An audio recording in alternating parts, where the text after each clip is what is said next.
Lorsque vous atteignez un âge avancé et que vous sentez que maintenir votre indépendance devient compliqué, avant de prendre la décision de déménager dans une résidence pour personnes âgées, envisagez d'explorer des alternatives. Il existe des manières d'adopter un style de vie plus confortable que de dépendre des soins de vos enfants, et ce, sans que cela ne représente une dépense excessive. Un des plus grands défis de la vieillesse est de planifier adéquatement les dernières années de sa vie. Les styles de vie des personnes âgées se classent généralement en trois options principales: dépendre du soutien de leurs enfants, engager une aide à domicile, ou déménager dans une maison de retraite. Chacune de ces options présente ses propres défis. Vivre avec ses enfants peut créer des frictions. Engager une aide à domicile coûte cher, souvent plus que le montant de la pension. Quant aux maisons de retraite, elles imposent des horaires stricts et une vie en communauté qui ne convient pas à tout le monde. À 70 ans, Monsieur Park a expérimenté ces trois modes de vie. Après mûre réflexion, il est arrivé à la conclusion qu'aucune de ces options n'était faite pour lui. Cependant, de manière inattendue, il a trouvé une nouvelle façon de vivre qui s'est ajustée à ses besoins. Il nous raconte: cette année, j'ai 70 ans. Les souvenirs avec ma femme, décédée à 75 ans des suites d'une maladie, sont encore une grande source de réconfort pour moi. Tant qu'elle était à mes côtés, je ne me suis jamais soucié des problèmes liés à la vieillesse. Nous nous soutenions mutuellement. Mais depuis son départ, même aller à l'hôpital est devenu un lourd fardeau. La vie d'une personne âgée seule est complètement différente. J'ai donc cherché un mode de vie que je pouvais gérer seul, et chemin faisant, j'ai atteint une nouvelle perspective. C'est à moi d'écrire le dernier chapitre de ma vie.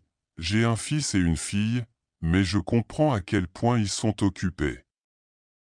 Alors je ne leur ai jamais demandé de m'accompagner à l'hôpital. Je ne voulais pas être un fardeau pour eux. Pourtant, un jour, alors que j'allais au marché, j'ai trébuché et je suis tombé lourdement. J'ai dû être hospitalisé. Le médecin a recommandé au moins 6 mois de repos. Mes enfants ont suggéré que je passe 3 mois chez chacun d'eux. Bien que ce fût une décision prise avec affection, je ne pouvais m'empêcher de me sentir comme un intrus dans leur foyer.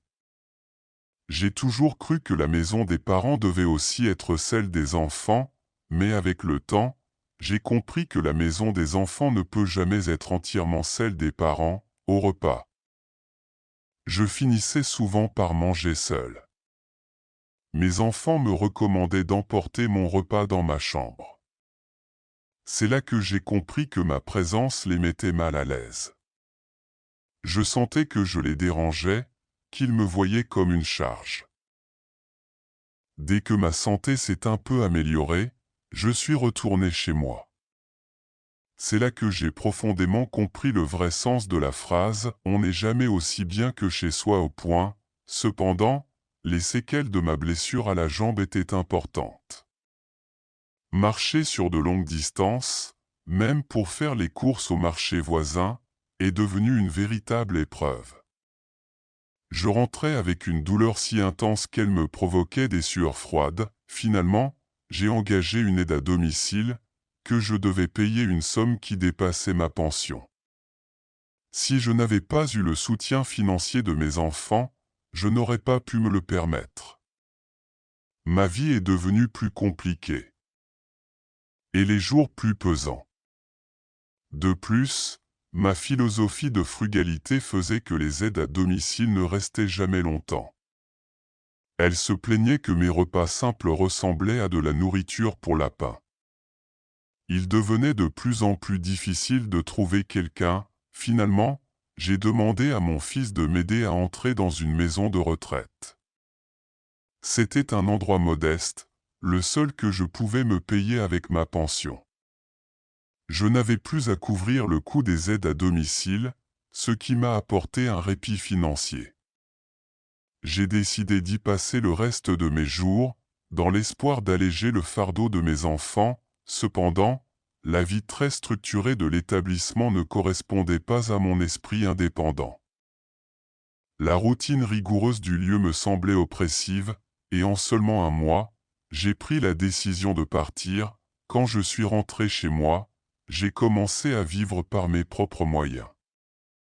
Heureusement, j'ai découvert un service de courses en ligne. Je demandais à ma fille de faire les achats sur Internet, et je pouvais récupérer les commandes dans une petite supérette située à l'entrée de ma résidence. Ainsi, je n'avais plus à marcher sur de longues distances. Le jeune couple qui tenait la supérette a toujours été très aimable. Chaque fois qu'il me voyait marcher avec difficulté, il proposait de m'aider à porter mes courses jusqu'à l'ascenseur.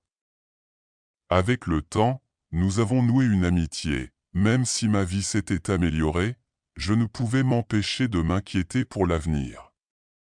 Un jour, en récupérant une commande, j'ai vu le jeune couple se disputer de manière assez intense. Je suis resté silencieux et j'ai écouté. Ils se disputaient à propos d'argent. La femme avait pris une partie de leur budget serré pour acheter un durian à sa fille. Le mari la grondait pour cette dépense inutile. En les entendant, une idée a soudain traversé mon esprit, allumant une petite étincelle en moi. J'ai eu l'intuition que cette idée pourrait être la réponse à mes difficultés, ainsi qu'aux leurs. Avec précaution, je leur ai fait cette proposition: si vous venez chez moi tous les jours pour vous occuper de la lessive, garder l'endroit propre et préparer 2 repas simples, je vous paierai 500 000 par mois. Je ne mange que 2 fois par jour et je n'ai pas besoin de repas compliqués. Le jeune couple, visiblement surpris, a pris un moment pour réfléchir. Avec une certaine timidité, ils ont exprimé: cela nous met mal à l'aise d'accepter de l'argent. Nous sommes proches, nous ne voyons pas de raison d'être payés. Cependant, après avoir insisté, ils ont finalement accepté ma proposition, bien qu'avec une certaine hésitation. La vérité, c'est que leur payer 500 000 par mois était aussi un choix judicieux pour moi, car c'était beaucoup plus abordable que d'engager une aide à domicile ou de déménager en maison de retraite. Le couple a commencé à me rendre visite quotidiennement. Étant donné que je vis seul, les tâches ménagères n'étaient pas trop exigeantes. Ils étaient contents de ce revenu supplémentaire et accomplissaient leurs tâches avec soin. Au fil des mois, nous avons établi une connexion très proche. Cette relation s'est prolongée pendant 1 an, et j'ai été surpris de réaliser à quel point je pouvais me sentir bien avec ce mode de vie. Payer 500 000 par mois et recevoir un service aussi dévoué me procurait une grande gratitude. Je leur ai assuré que, le moment venu, je leur laisserai mes économies restantes, qui s'élèvent à environ 5 millions. Le couple, visiblement ému, a exprimé que cette somme représentait quelque chose de très important pour eux. Grâce à leur soutien, ma vie dans la vieillesse est devenue beaucoup plus équilibrée et sereine. Au fur et à mesure de ce processus, j'ai compris qu'il n'existe pas de formule unique pour affronter cette étape de la vie.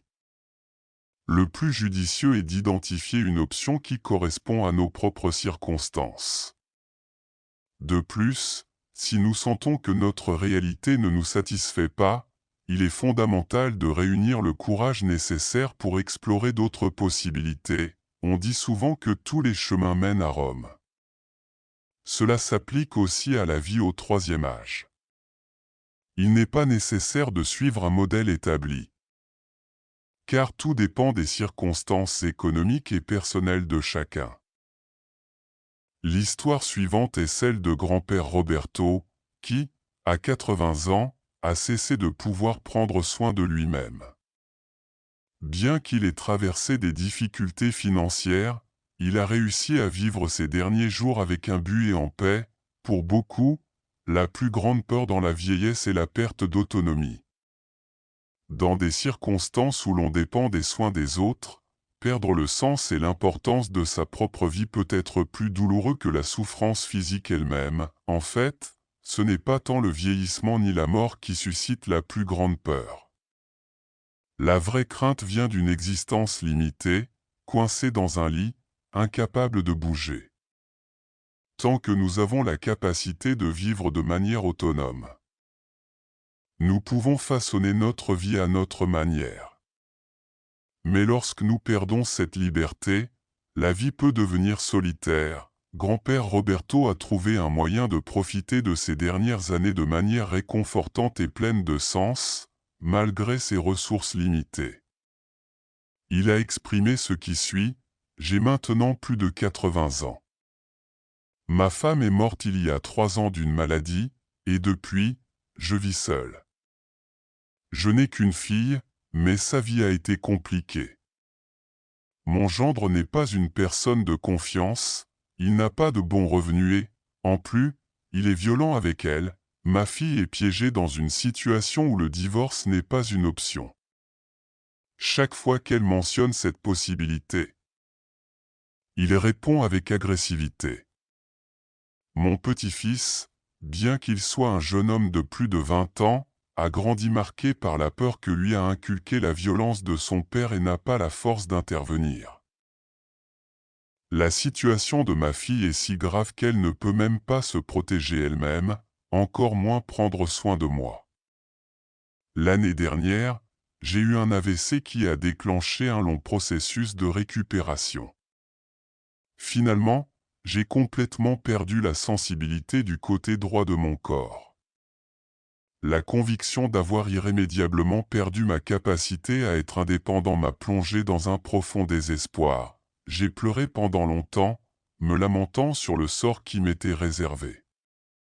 Dans une situation où je n'ai pas d'enfants qui peuvent prendre soin de moi, ni de ressources financières suffisantes, ma seule source de revenus est une petite pension mensuelle et quelques économies. Quand je suis sorti de l'hôpital, c'est mon petit-fils qui est venu me chercher. Ma fille, épuisée par ses obligations, ne pouvait pas m'offrir les soins dont j'avais besoin. Depuis mon retour à la maison, j'ai opté pour la livraison de repas.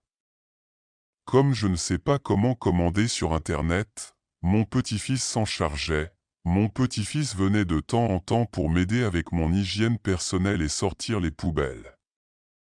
Au début, tout semblait bien se passer.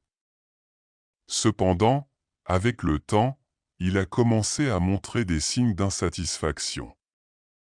Il disait qu'il n'avait pas assez de temps libre, que sa petite amie n'était pas contente. Il m'a même suggéré l'idée d'engager une aide-soignante. J'étais déjà conscient que dépendre de lui n'était pas une solution viable. Mon petit-fils est à une étape de sa vie où il devrait profiter de moments avec sa partenaire.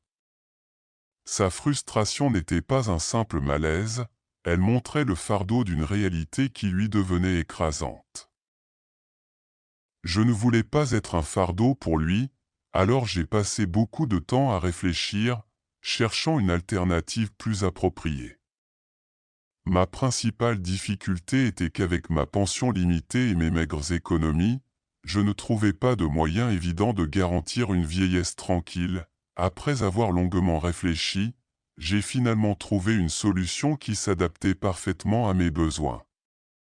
C'était une stratégie qui pouvait résoudre mes problèmes sans que j'aie à débourser de grandes sommes d'argent. En trouvant la réponse, j'ai pu dormir profondément pour la première fois depuis longtemps. Le lendemain, j'ai appelé mon petit-fils et je lui ai demandé de venir. Je l'ai fait asseoir à côté de moi et je lui ai exposé 2 alternatives. La première option était de vendre ma maison et d'utiliser l'argent pour entrer dans une résidence pour personnes âgées, où je passerai le reste de mes années. La seconde alternative consistait à lui transférer la propriété de la maison à son nom, à la condition qu'il continue de vivre avec moi, même après son mariage.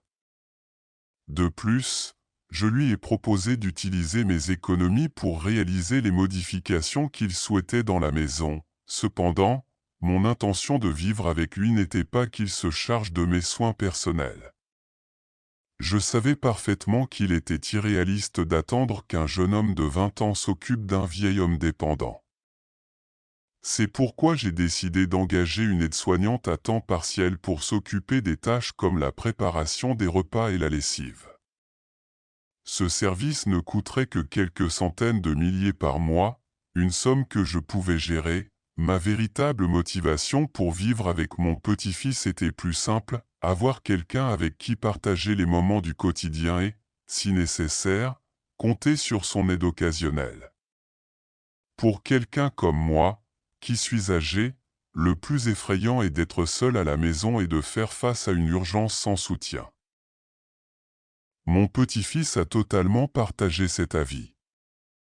Il a dit que, comme la cohabitation avec son père était déjà compliquée, vivre avec moi lui apporterait beaucoup plus de paix. En ce moment, mon petit-fils réside avec moi. Nous avons progressivement réalisé quelques modifications dans la maison. De plus, je bénéficie du soutien d'une aide-soignante, ce qui me permet de ne pas être un fardeau. Notre cohabitation est ainsi plus agréable, et je me sens pleinement satisfait de la vie que je mène actuellement.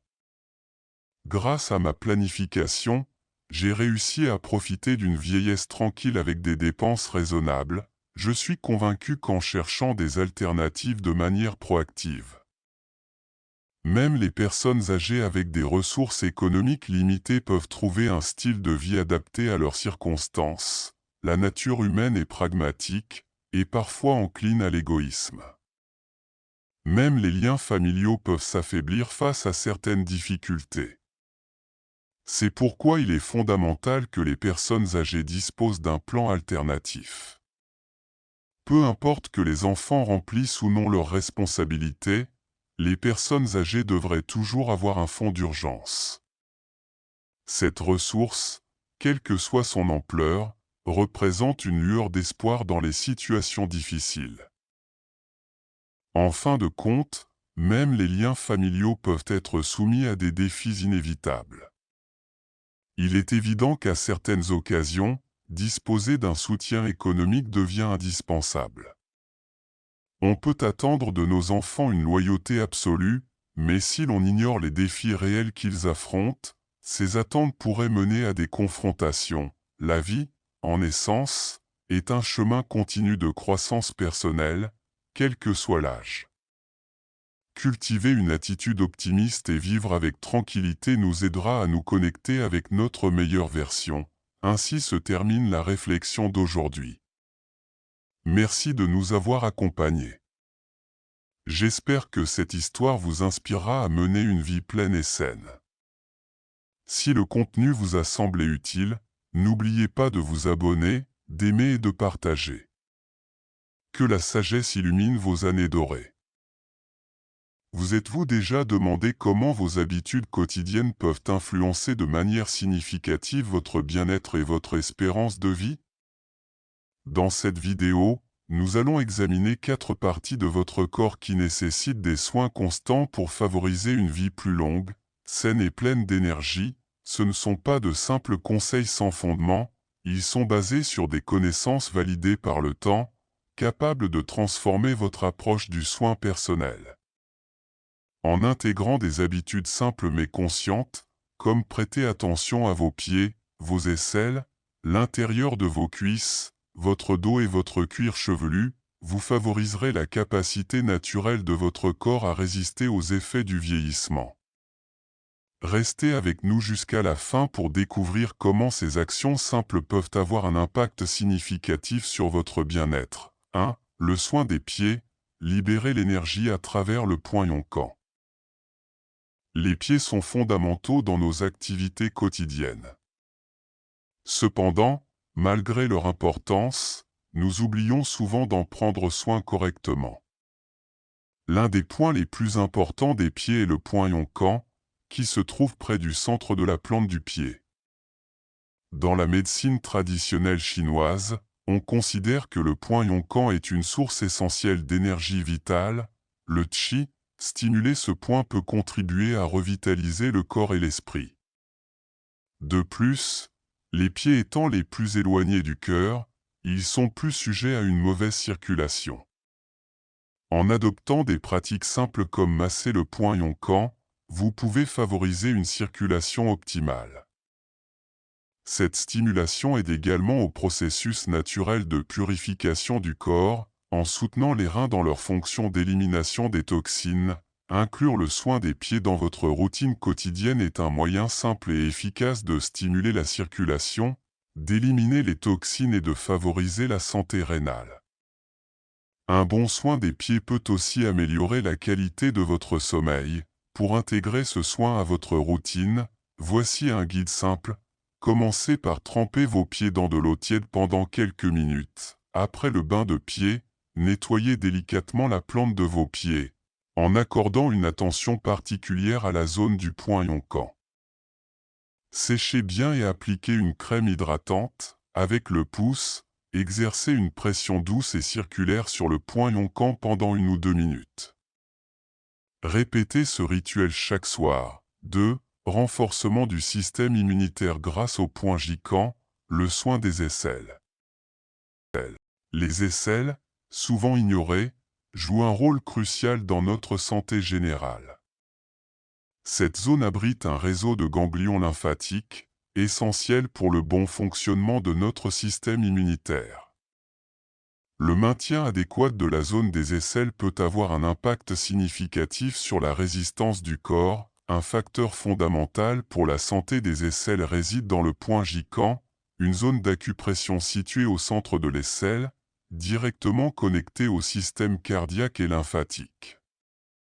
Le système lymphatique est l'une des principales barrières de défense du corps. Les ganglions lymphatiques situés dans les aisselles filtrent les pathogènes et les toxines. Pour maintenir cette zone en bonne santé, commencez par un nettoyage fréquent lors de votre douche. Utilisez de l'eau tiède et un savon doux.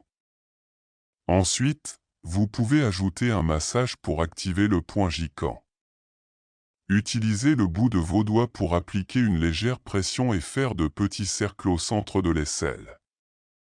Cette technique favorise un drainage lymphatique plus efficace et stimule les mécanismes naturels de détoxification. Cette pratique peut également soulager la tension dans les épaules et réduire le stress. En plus de renforcer le système immunitaire, la zone des aisselles joue un rôle important dans la santé du cœur. Le poing jikan est lié au méridien du cœur. Masser cette zone peut aider à libérer la tension accumulée dans la poitrine et améliorer la circulation sanguine dans la partie supérieure du corps. 3. L'attention aux cuisses internes. Leur relation avec la santé et la circulation sanguine. L'intérieur des cuisses, souvent négligé, est une zone très importante, étroitement liée au méridien du foie. Le foie remplit des fonctions essentielles comme l'élimination des toxines et la purification du sang. Masser délicatement la partie interne des cuisses stimule le méridien associé au foie, favorisant ainsi l'élimination des toxines et améliorant la circulation. Cette technique simple est particulièrement utile pour les personnes âgées qui peuvent souffrir de fatigue ou de problèmes de circulation. Le massage de cette zone peut également soulager les sensations de lourdeur ou de gonflement dans les jambes. Pour inclure ce soin dans votre routine, commencez par appliquer un linge tiède et un nettoyant doux pendant votre douche. Effectuez des mouvements doux du genou vers l'aine. Après le séchage, utilisez le bout des doigts pour exercer une pression douce en remontant du genou vers l'aine. Des mouvements circulaires sont très utiles pour induire la relaxation. 4. Le soin du dos et du cuir chevelu. Pour le dos, dans de nombreuses traditions, le dos est considéré comme la source de l'énergie yang dans le corps, représentant la force, la chaleur et l'activité. Une colonne vertébrale saine est fondamentale. Pour préserver cette énergie, il est essentiel de maintenir une bonne posture. Pratiquer des exercices d'étirement simples et des activités physiques douces comme la marche, le yoga ou le tai chi est particulièrement utile. Il est également crucial de garder le dos au chaud, surtout par temps froid, pour préserver l'énergie yang. L'application de compresses chaudes sur le dos le soir peut être très bénéfique. Pour le cuir chevelu n'est pas simplement la base de nos cheveux. C'est une zone clé liée à notre bien-être intégral. Sous cette peau se trouve un réseau complexe de vaisseaux sanguins qui alimentent le cerveau en oxygène. Un soin constant du cuir chevelu, incluant des lavages fréquents et un massage doux, favorise la circulation sanguine, revitalise l'esprit et améliore la concentration. Pour masser le cuir chevelu, utilisez le bout de vos doigts en effectuant de doux mouvements circulaires sur toute la zone. Ce geste simple favorise non seulement une circulation plus efficace, mais aide également le corps à se détendre. En intégrant ces rituels de soins à votre quotidien, vous vous connectez au rythme naturel de votre corps, renforçant ainsi votre santé et votre vitalité. Ces habitudes agissent comme des rappels subtils que la longévité ne se mesure pas seulement par les années que nous vivons, mais par la qualité de vie que nous cultivons. Pour conclure la vidéo d'aujourd'hui, profitons-en pour réfléchir à tout ce que nous avons exploré. Maintenant, j'aimerais connaître votre opinion. Qu'avez-vous appris aujourd'hui que vous êtes enthousiaste à l'idée d'appliquer dans votre quotidien? Laissez votre commentaire ci-dessous. Si cette vidéo vous a plu, n'oubliez pas d'aimer, de la partager et de vous abonner à notre chaîne pour plus de conseils. Merci de nous avoir accompagnés et à bientôt dans la prochaine vidéo.